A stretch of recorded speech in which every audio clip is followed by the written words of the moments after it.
The most important job a man will ever have is being a dad. Why do it alone? Be a part of the collective wisdom of fathering and join a Fathering Forum team near you. For more information, go to fatheringforum.org.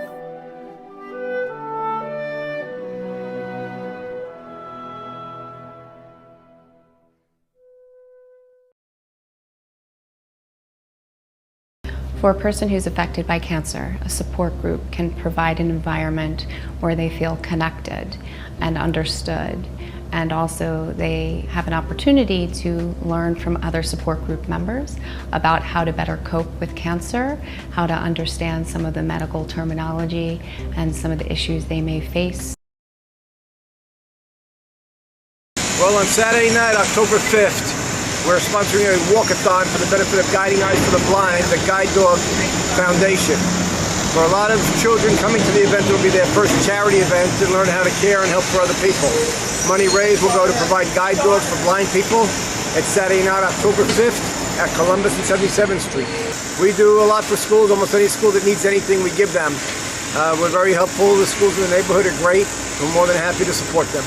So we need peace, not war. And we can do it. We can bring it about. We can help the environment.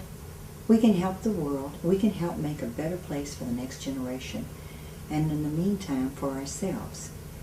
If we will just take a few steps here. Because I believe that all wars start with the little wars inside each one of us. I would say there are so many small things that we can all do to improve our daily lives and the lives of others. Don't speed. Use your directional signals. Take your shopping cart back to where it's supposed to be. I'm Leo from Europe, Kosovo. I'm Umut from Turkey. I'm Bruce from China. All right, I'm Paul from New York. All right, so, all right, please share your thoughts. We are together with different religions, different countries, and different continents. We just want to stay together, all peoples in the world, to be peace with each other. That's it all. That's it the best. That is the best. We gathered here today because we don't want separated countries based on races, based on biological nations. We don't want it. That's why we came here, forever peace. Beautiful, beautiful. Thank you.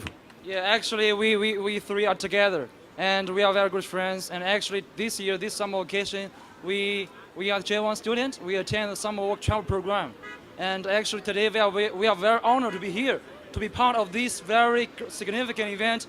And this event has a very significant, profound meaning. And we hope that peace, forever peace, and we love peace. Thank you very much. This show is being shown in China. This show is being shown all over the world. So it's peacedayparty.org.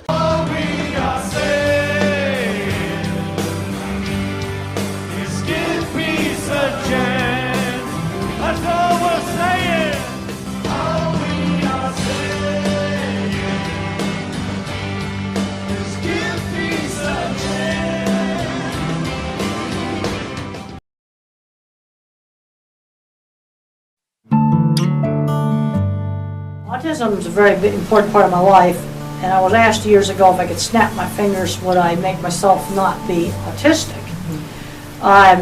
No, I would like to just stay the way I am. I like the logical way that I think.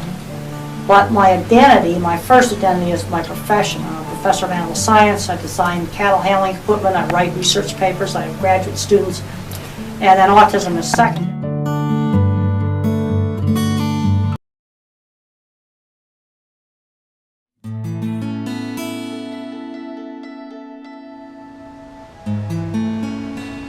I was introduced to the Playhouse through the daycare center, and it was a place that my oldest daughter, Katie, started coming here when she was 2.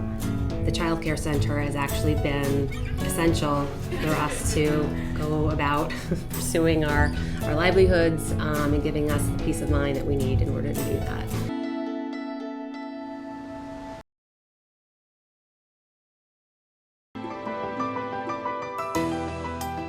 Since 1982, the Intrepid Sea, Air, and Space Museum has served as an iconic cultural institution. Every day we tell the stories of the humanity behind the hardware. All of our kindergarten through 12th grade education programs are created in alignment with New York State and national standards. Students have the opportunity to learn about the history and science behind the Intrepid and its artifacts. They take part in hands-on activities around the ship and in the Michael Tyler Fisher Center for Education. These programs reach an astonishing 200,000 students a year. We think about what it would take for all of us, individually and collectively, to create peace. First in our own hearts, our own minds, and then through our activism, through our efforts, and through our passion and conviction, create peace in all the world. We know that there are people who suffer. We know that there is so much needless human suffering. There is torture, there is war, there is an abuse of human rights on a level that is as barbaric as any that has ever occurred in human history. But on this day, we join in a common field of intention. Our prayers, our thoughts, our activism, our efforts, and our passion all go towards one goal on this day, the possibility that, in fact, the world can change. Most of the time when we talk about development, a person developing, we think about children. We think the developmental stages or ages of children. You start out at infancy, and you go into pre-toddler, and then pre-adolescent, and adolescent, and finally you sort of arrive at this place called adulthood, and then you stop. Well, Jung said it wasn't that way. He said it's a continuous progression. And when you reach adulthood, there's also archetypes, which is the stage that most people in the Western world get stuck in and never get past. And he called this archetype the archetype of the warrior. And the warrior is the time when you take your physical body out into the world to do what warriors do. And what do warriors do? They compete, they fight, they conquer, they achieve, they collect, they set goals, they get as much as they can, they evaluate how important they are on the basis of what they have, what they do, what their reputation is. And outer identities. Right, and they see themselves as separate from everybody else. In other words, there's a pie out there, and there's only so many pieces in the pie, and I'm in competition with everybody out there who wants to get a piece of this pie. 134 kids have assembled at Lincoln Center, all in the name of peace. With children from every corner of the globe coming here through the message of music, and with a grander message, a message of hope, a message of inspiration, and foremost, a message of peace. Personally, as an actor through storytelling, I feel like through storytelling it makes people feel that they're less alone. No matter what you're going through, you feel like if you can relate to someone, whether it's on stage or on the screen, that you can just feel more comfortable with whatever you're going through because you know you're not alone. So that's kind of really what I'm focused on. Well, I work with a wonderful gentleman named Uriel Savir, who is with the Paris Center for Peace in Israel. And he has taught me one thing over the years, that he believes quite firmly that it really is the youth and the education of our youth and their willingness that will bring about a kind of reconciliation and understanding that will create peace. Well, I just think it's like, I don't know, I think it's really important to have kids understand peace. So I know some kids aren't as fortunate as others, like grow up in like a peaceful environment, but I think if you just do your best and like, even like people think just one person can't make a difference, but if you just make a difference in the people around you and make the world better for kids, it's just so important. What I'm focused on is world health. Now, we can have world peace, but as we get world peace, we're going to have to deal with all the issues that are facing all of us as a world.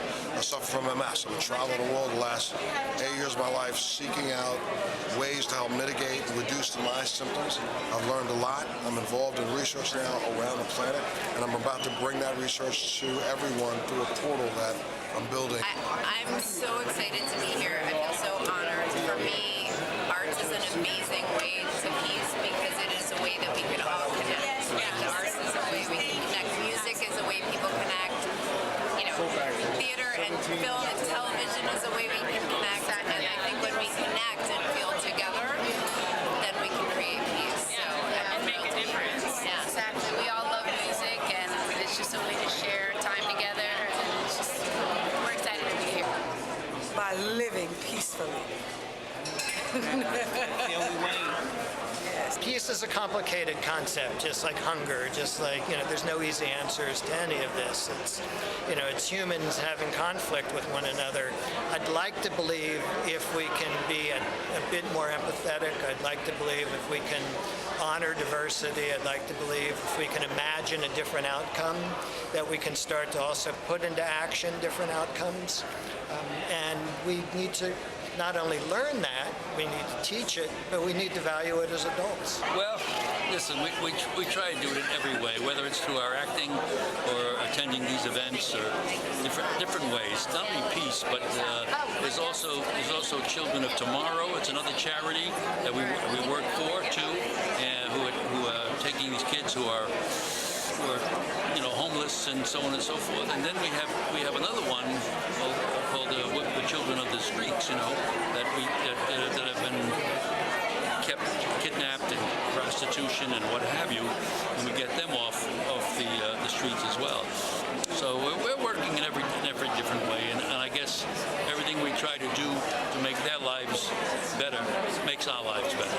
But I'm here tonight because it's called the World Peace Orchestra, and boy, could we use that with everything that's happening today and yesterday, for so many months.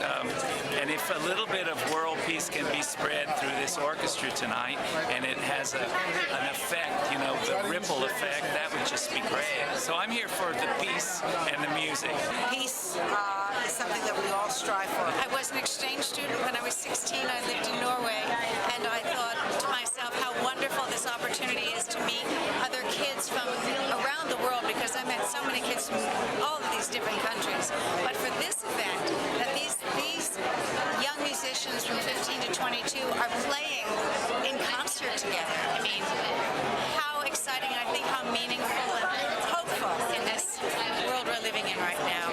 Most importantly, our brilliant young musicians from 50 different countries have blessed us with their time and their talent. For tonight, we will see and hear the undeniable evidence that while countries may go to war, it is culture that unites us.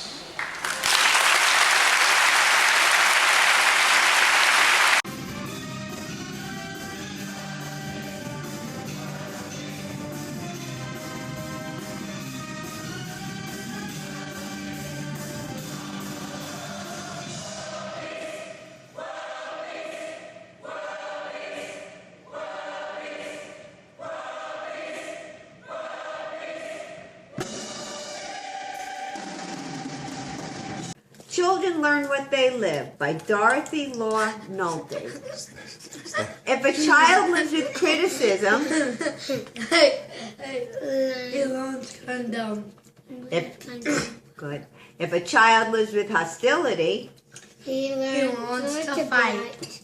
If a child lives with ridicule, He learns to be shy. if a child lives with shame, He wants to feel guilty. good. If a child lives with tolerance, He learns to be patient. if a child lives with encouragement, He learns confidence. excellent. If a child lives with praise, He learns to appreciate. He learns to be appreciated. good. If a child lives with fairness, He learns justice. good. If a child lives with security, He learns to have faith. He learns to have faith. good. If a child lives with approval, He learns to like himself. excellent. If a child lives with acceptance and friendship, He learns to find love in the world. excellent. He learns to find love in the world. Very good.